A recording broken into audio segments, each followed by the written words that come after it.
Voilà.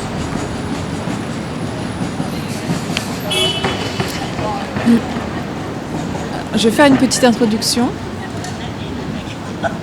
On est à Paris avec Aude Peterson et on déambule dans les rues du Marais et on s'est rencontrés pour la première fois aujourd'hui, il y a 1 heure.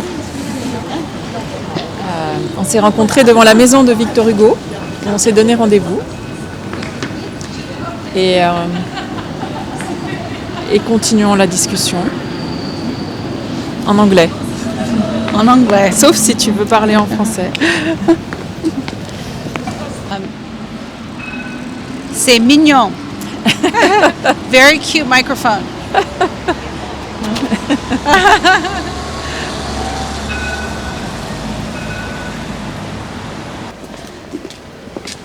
I think it's worth saying something about how particular it is to have my poems travel to France and to French-speaking countries.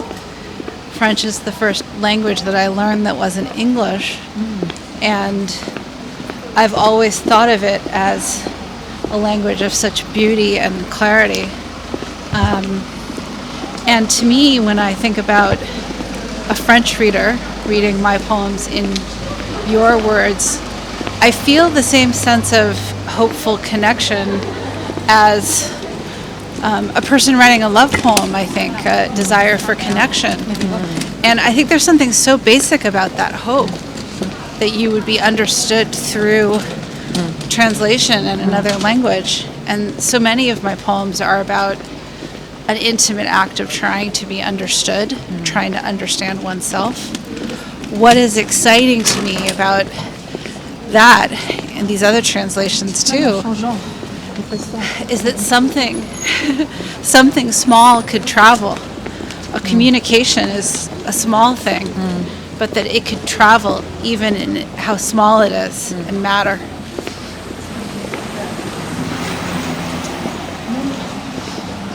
It's a way of testing out the idea that there's a shared humanity.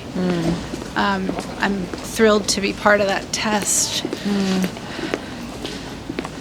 And I think a young poet, and when I look at your translations, you know, some of them are poems I wrote 20 years ago. Now I'm very wise. I'm going to be 50 in December, a half century. But some of the poems you translated, I wrote half my life ago. And I say that just to say, I think when you're young, it is love in which you test out how your consciousness can be achieved,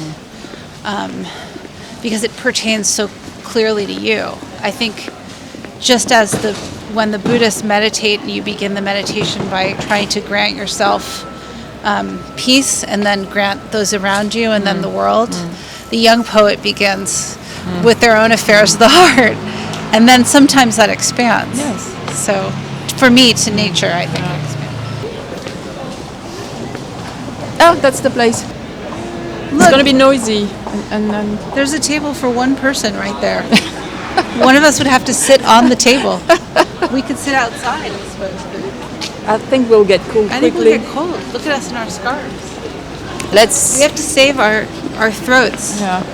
Because we're both, writers, poets, speakers. We need this.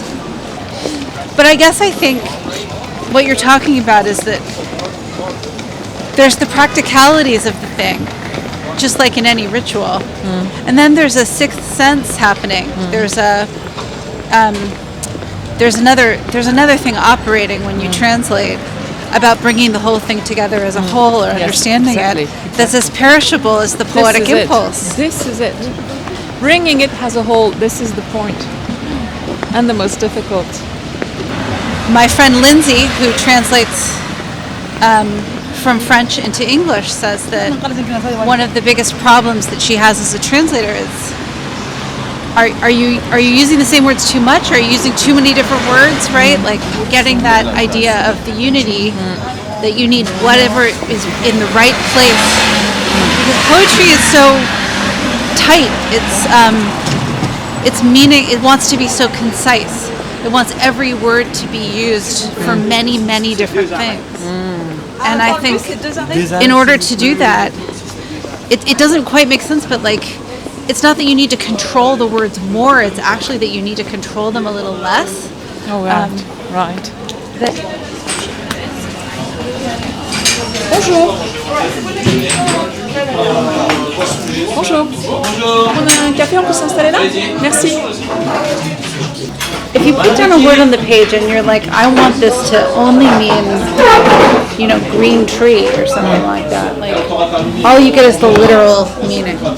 And you wouldn't want that. You want the word to open up into every single meaning it possibly could.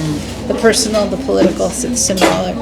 And I think in my mind, I don't mind simple, like repeated symbols, simple words.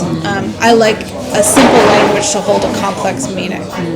And I would think that might be particularly hard to translate because there are tricks in every language for words that you can, it's like plucking a string on a harp in terms of associations.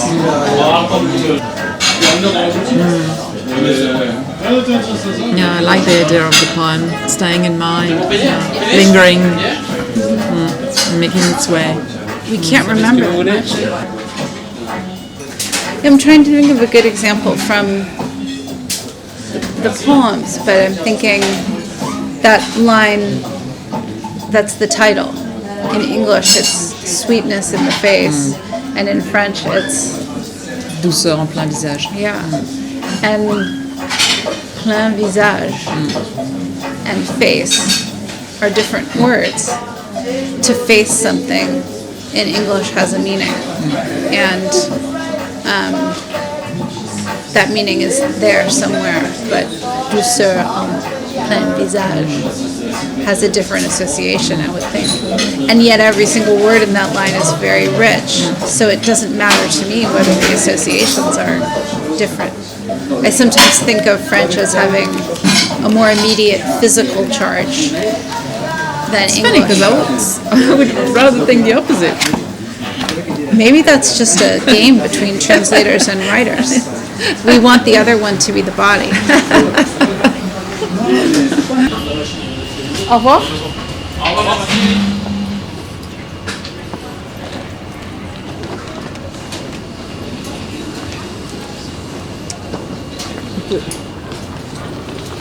On se met là? Shall we? Yeah, that's good.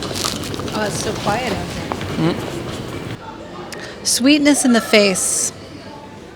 The baker at the edge of the cemetery displays the raspberry and almond tarts that look delicious all across the city.